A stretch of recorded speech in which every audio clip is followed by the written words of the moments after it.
இந்த சம்ம 5 செகண்ட்ல எப்படி சால்வ் பண்ணலாம்னு பாருங்க. ஃபார்முலா மூலமா சரியா?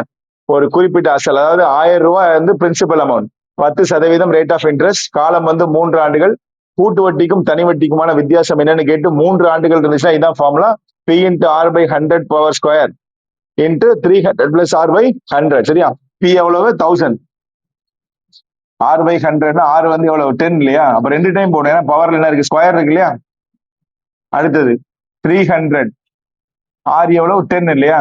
பை 100. அவங்க தள்ளி எழுதிக்கோங்க. Principal amount 1000, rate of interest 10 by 100 into 10 by 100 இல்லையா? into 300 plus 10, 310 by 100. கரெக்டா?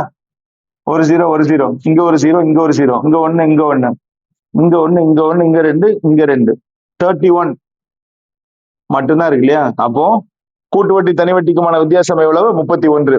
கணக்குகளை எளிய முறையில தெரிஞ்சுக்கணும்னு சொன்னா மறக்காம நம்ம சேனலை சப்ஸ்கிரைப் பண்ணிக்கோங்க. பெல் ஐக்கான பிரஸ் பண்ண மறந்துடாதீங்க. உங்க நண்பர்களுக்கும் மறக்காம ஷேர் பண்ணுங்க. நன்றி.